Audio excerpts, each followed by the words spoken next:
Nouvelle semaine, nouvel épisode du CQFR. On se retrouve, Shai, ce lundi avec une actualité très, très chargée. C'est marrant, les derniers CQFR, des fois, on se demandait un peu si on aurait assez de matière pour vraiment faire la vidéo. Et là, d'un coup, on se retrouve avec tout un tas de trucs à aborder. Donc, je te propose qu'on rentre vite dans le vif du sujet avec peut-être Bradley Beal, évidemment, et les Phoenix Suns. Gros transfert qui a été mis en place par Phoenix, qui récupère donc Bradley Beal et ses 45 millions de dollars jusqu'en 2027 en l'échange de Chris Paul, qui sera sans doute envoyé ailleurs, on en reparlera après, Landry Shamet et des seconds tours de draft et éventuellement un swap sur des premiers tours. Mais bon, voilà, ça c'est grosso modo la contrepartie pour Bradley Beal. Shai, il y a une semaine, on faisait un podcast, enfin il y a 2 semaines, on faisait un podcast sur les super teams, sur comment ces finales avaient montré que bon, c'était peut-être pas la fin des super teams, mais qu'en tout cas, l'idée, ça aurait été de construire dans la patience, un peu comme Denver et Miami. Et boum, Phoenix arrive et se dit non, Booker, Durant, c'est pas assez, on va rajouter Bradley Beal. Ouais, les choses n'ont pas traîné. Hein. Ouais. On s'en doutait un petit peu parce qu'à partir du moment où le message de base c'était si Washington est en mode reconstruction, si machin, enfin, on avait compris que ça, dès qu'il pourrait, il passerait à l'action. Je me souviens de quelqu'un qui avait dit vous verrez, la contrepartie sera pas folle et ça va un peu réguler le marché. Ce quelqu'un, c'était Antoine Pimel. Ouais, que la contrepartie serait pas folle, oui. Bah, par contre, je pensais que ce serait plus que ça. Hein. Ouais, même toi qui pensais que Je me souviens dans mes la propals contrepartie que surprendrait. j'avais fait sur Basket Session, j'avais fait un article, j'ai mettais quand même des offres un peu plus séduisantes. Bah, là, le truc, c'est que Bill était en contrôle total du truc parce qu'avec la no trade clause, non seulement il pouvait choisir la destination, mais il pouvait aussi influer un peu sur la contrepartie. Ça montre quand même que là, les deux voulaient vraiment se séparer parce que et ça rend encore plus incompréhensible la no trade clause, c'est-à-dire qu'ils ont même pas envisagé un futur proche où la meilleure solution ce serait de se séparer, quoi. C'est ça qui est fou, parce que ça montre aussi que Miami est sans doute pas rentré dans le jeu des enchères, parce que je pense qu'il était aussi ouvert à l'idée de jouer pour Miami. Ouais. Et je pense qu'il y a d'autres franchises même qui auraient pu se glisser dans la course. On sait que Milwaukee était sur le coup à un moment. Après Milwaukee, ça me semblait impossible. De toute façon, il n'y avait aucune Ouais, matière la à contrepartie faire cet était. échange. Mais je pense que Miami avait peut-être un peu mieux à proposer que les Suns. Après, c'est vrai que si je me mets 2 secondes à la place de Bradley Beal, une fois que je sais que Phoenix est vraiment intéressé, je me dis attends, je peux vraiment jouer avec Kevin Durant et Devin Booker. Donc bon, je peux comprendre que du coup ça soit. Ouais, après, est-ce qu'il s'est dit je vais jouer avec Kevin Durant, Devin Booker et aussi des joueurs de J-League autour sur le banc, et c'est ça le truc. C'est ça, parce que là maintenant, rien qu'avec ces 3 joueurs, Phoenix est à 127 millions de dollars d'investis pour l'année prochaine, sachant que bon, il reste encore un DeAndre Ayton qui est lui aussi à 30 millions, si je dis pas de bêtises. DeAndre Ayton qui risque toujours d'être transféré, hein, même si l'ironie c'est que là maintenant que tu as les 3, tu te dis mais il va falloir quand même un pivot comme Ayton serait parfait. Maintenant, lui, je ne suis pas assez convaincu que ça l'enchante de jouer avec 3 scoreurs. Et je pense qu'ils vont avoir besoin de role-players. Donc, si tu arrives à changer Ayton pour 3 mecs qui peuvent compléter ta rotation pour que tu aies au moins un top 6 digne de ce nom, parce qu'effectivement, là, ce que tu dis sur les joueurs de J-League avec humour, c'est-à-dire que là, Phoenix est quasiment dans l'incapacité de recruter autrement que des mecs au minimum. Du minimum, minimum.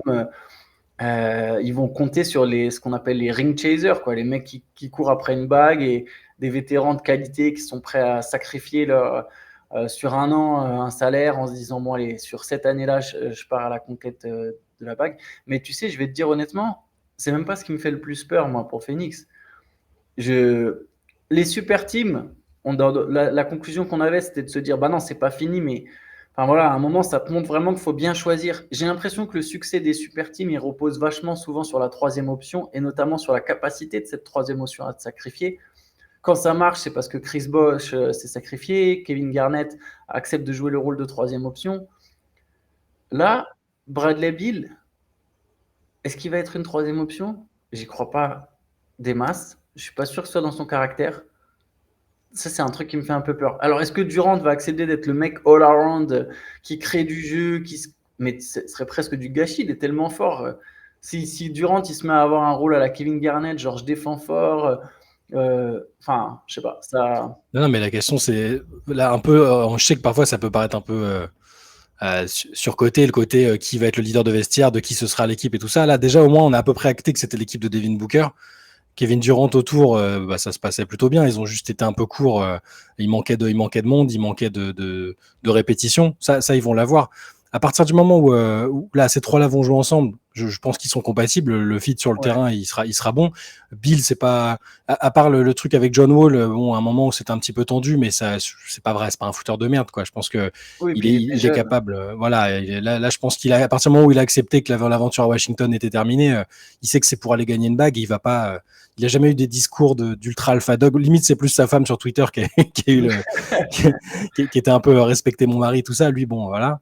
Moi, je suis plus inquiet pour retour parce qu'on a bien vu que tu pouvais pas juste gagner avec 3 stars et des peintres autour. Donc, je suis curieux de voir quel type de joueurs vont se greffer au projet, qui sera intéressé. Je suis en train de me demander parce qu'ils vont avoir besoin ils ont besoin d'un meneur aussi, à moins que Devin Booker devienne un point guard. Non, ça va être tu penses?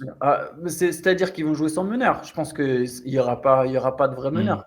Ça va être Booker qui aura la création. Il l'a montré en playoff. Il finit les playoffs à plus de 7 passes par match en étant. Parce que de toute façon, si tu mets un meneur, c'est presque pire. Tu joues avec 3 joueurs très petits en fait.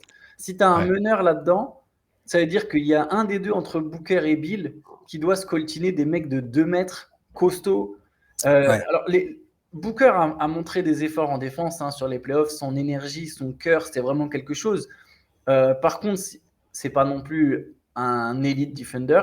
Et Bill non plus, même s'il est aussi capable. Si tu rajoutes un troisième petit là-dedans, moi, je serais sceptique. Je pense que cette idée, ils ont fait une croix dessus et que c'est Booker qui va être en charge de créer le jeu avec Kevin Durant et Bradley Beal. Enfin, il y a 3 mecs qui sont.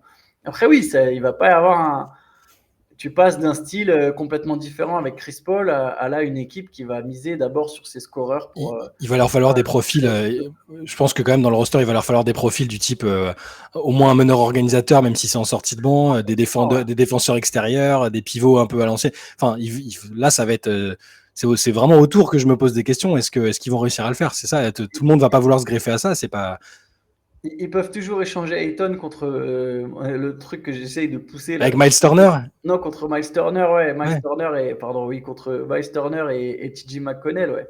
Bah, c'est bien ça. C'est le trade qu'ils peuvent toujours essayer de mettre en place, et McConnell serait leur meneur en sortie de banc et Turner serait leur pivot. Ça, c'est très bien, mais après, ça n'empêche qu'il faut combler, il faut trouver 3-4 joueurs qui savent vraiment faire le job. C'est ça Parce que je crois que dans l'opération, ils commençaient à se féliciter d'avoir récupéré peut-être Jordan Goodwin. Enfin, faut pas abuser. Enfin, il faut autre chose quand même. Ouais. Ou alors, il va peut-être se révéler, mais là, c'est pas Spoelstra le coach qui va nous sortir des mecs improbables. C'est ça le truc. Je suis très curieux. Je suis pas du tout. Je pensais que Phoenix, dans tous les cas, serait favori pour moi sur la ligne de départ, ne serait-ce qu'avec le trio qui était déjà en place et tout ça. Je voyais pas d'autres options. Là, c'est fort. Ça peut être fort, mais il faut entourer. Je vois pas d'autres moyens. Ils ont le temps. Après, le fait d'avoir agi tôt, ils ont quand même le temps de bosser. C'est quand même intéressant. Ils l'ont fait avant la draft, le trade. Oui, effectivement, ils ont le temps. Ils vont pouvoir avoir sur le marché. Ça reste en 2 mois, ils ont fait 2 gros coups. Et bon, ça, c'est effectivement. Ça montre l'ambition et le fait que Matisse Bia, il est prêt à payer des taxes énormissime, parce que en fait, il y a plusieurs choses où, comme toi, ça me fait un peu grincer des dents. Il y a ce côté, comme je disais, j'ai peur qu'il y ait personne qui accepte vraiment le sacrifice de la 3e option, ou que cette personne ne l'accepte pas assez. Bill, j'ai l'impression que si c'est pas est-ce que Bill, il peut faire du Ray Allen, tu vois, un mec qui va être capable de scorer par moment en drive? Je pense que oui. Je pense que oui, parce que alors c'est drôle parce que je parle pas sur le style de jeu. Ouais, ok. Sur la mentalité. Parce que ouais, c'est vrai, t'as raison. Parce que sur le style de jeu, moi, à sa sortie de la fac, il était notamment comparé à Ray Allen. Enfin, ça faisait partie des comparaisons, tu vois. Mais je parle vraiment pas du fit sur le terrain. Le fit sur le terrain, j'ai aucun doute. C'est vraiment au niveau de la personnalité. Ben c'est ça, on va voir, parce qu'on l'a pas vu dans beaucoup de situations différentes, Bill, au final. Il est dans la même franchise depuis le début. Au début, c'était Wall un peu le patron, et il s'est petit à petit renversé le truc. Mais pour l'instant, j'ai plus eu l'impression d'un mec fidèle à sa franchise, très impliqué dans sa communauté, machin. Bon, à partir du moment pour moi où il décide d'aller là, c'est qu'il le fait en connaissance de cause, et qu'il va pas se mettre au-dessus hiérarchiquement d'un Kevin Durant ou même d'un Devin Booker quand on voit l'ampleur qu'il a prise récemment.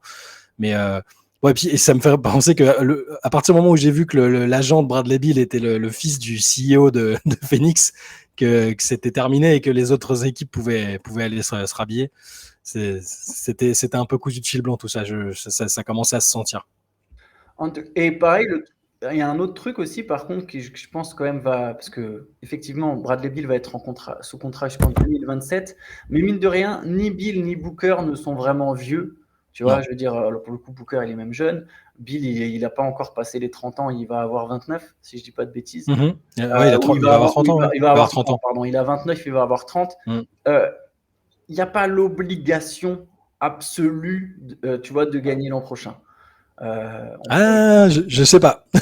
Il va falloir vite gagner, mais, ouais. mais tu vois, ils peuvent encore se dire, en 2025, on sera aussi là, en fait. Faut au moins que ça aille. Mais il faut que ça aille loin, bien sûr. À une finale de conf et qu'il n'y ait pas. Et bien sûr, faut que ça aille loin. T'imagines, Kevin Durant, surtout même Kevin Durant, pour le coup, les années, elles sont un peu plus comptées. Mais voilà. maintenant que tu as Bill, tu vois, t'imagines, je sais pas si tu te souviens, quand on décryptait Phoenix, on était en train de se dire, là maintenant, en fait, c'est presque parfait parce que Kevin Durant, il peut décliner. Phoenix a sa première option. Ouais. Là, Kevin Durant, il peut décliner. Phoenix a peut-être même sa deuxième option, en fait. Pas son deuxième meilleur joueur, je parle purement de deuxième. Ouais, je comprends bien. Ouais. Kevin Durant restera le meilleur ou le deuxième meilleur joueur des Suns.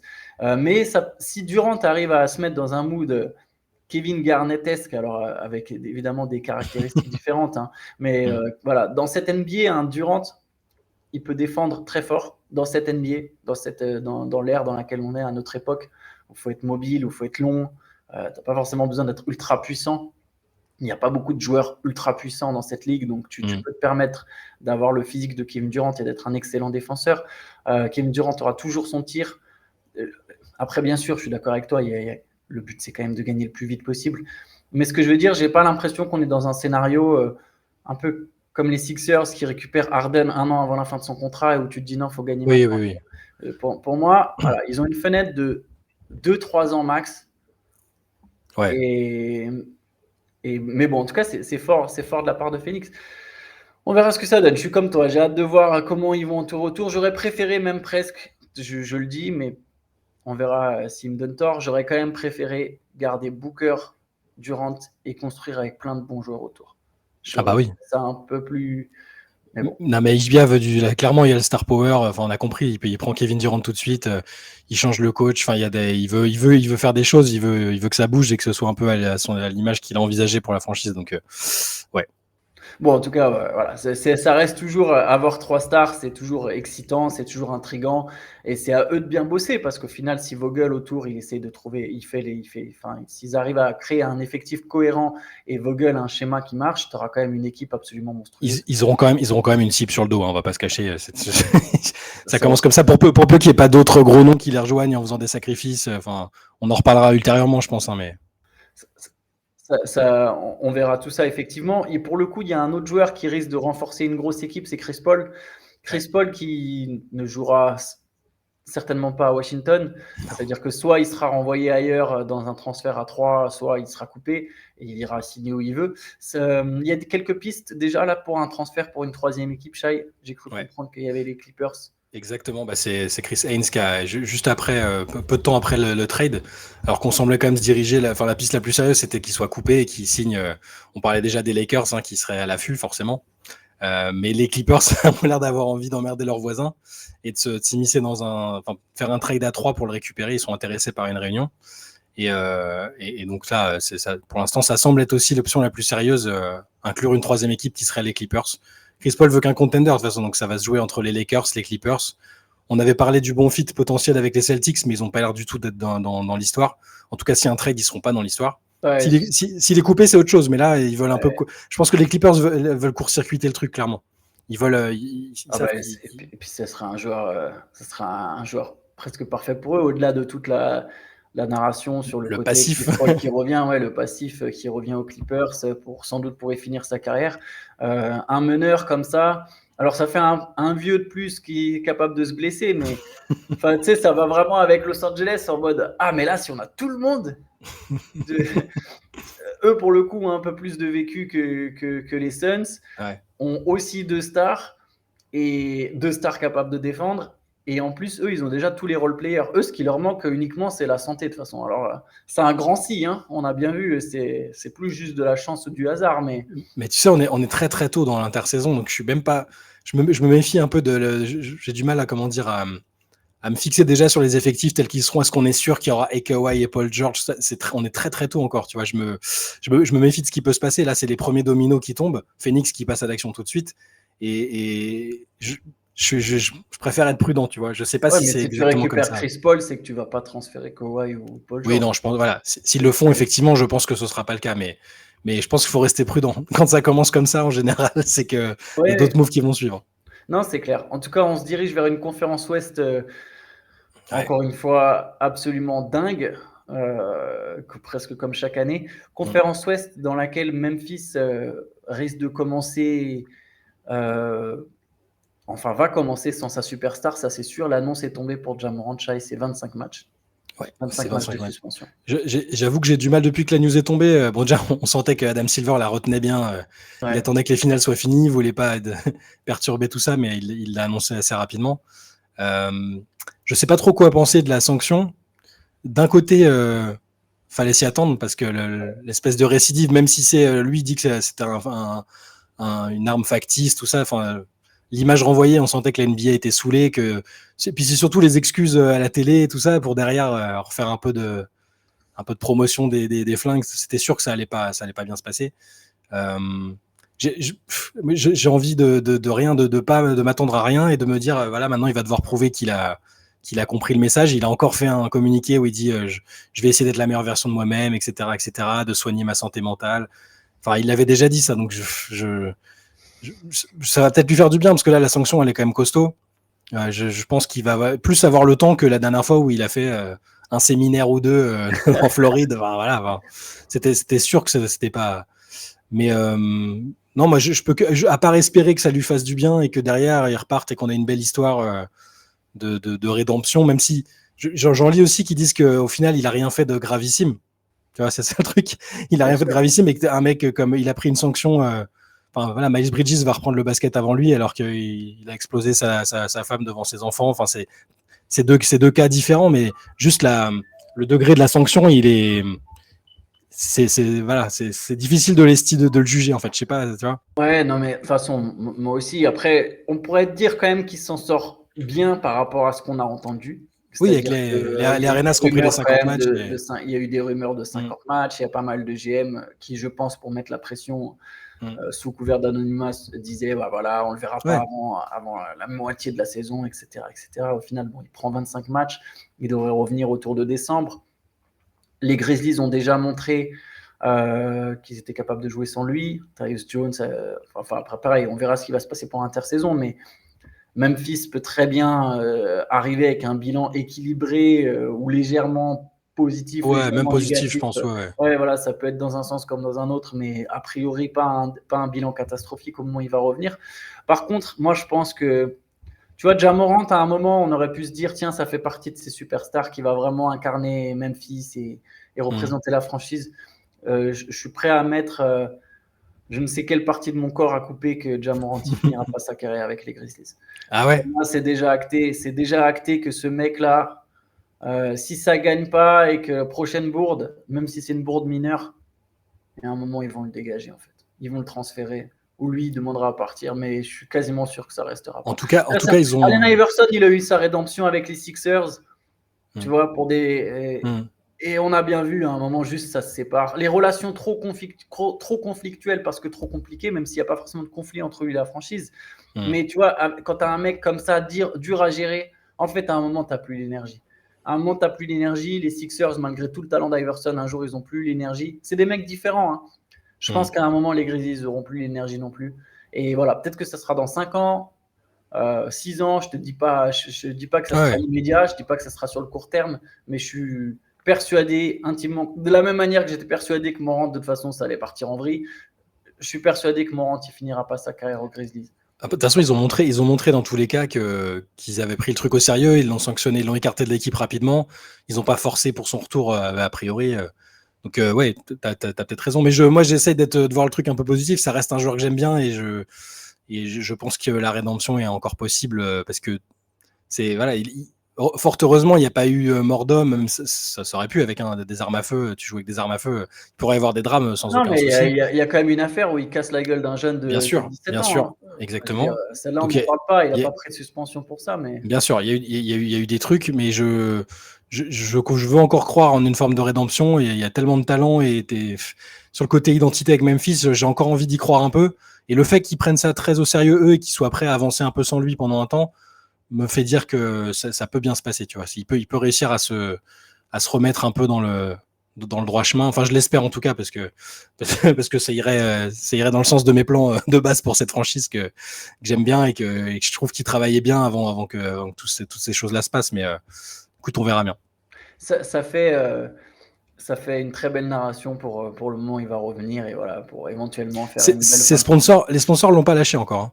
Je pense que c'est toujours l'effet domino et l'espèce de truc un peu mouton. C'est peut-être d'attendre de voir ce que va faire la NBA. C'est toujours qui est le premier à lâcher et nous derrière on suit. Donc, ouais. Oui. Mais pour l'instant, même Nike au final va juste revenir en arrière et continuer parce que c'est quand même un produit marketing et tant mieux pour lui d'ailleurs. Hein. Mais c'est un espèce. Je suis sûr que si la NBA décide de le suspendre pour un an, Nike le lâche. C'est vraiment le truc des moutons qui moi m'agace. Mais bref. C'est possible. C'est encore un autre sujet ça.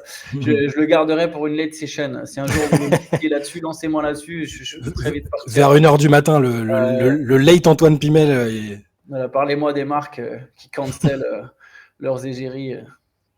Enfin bref, parlons de l'équipe de France de basket, parce qu'il y a quand même encore des matchs. L'été approche, l'intersaison approche, mais il y a d'autres baskets qui jouent ailleurs.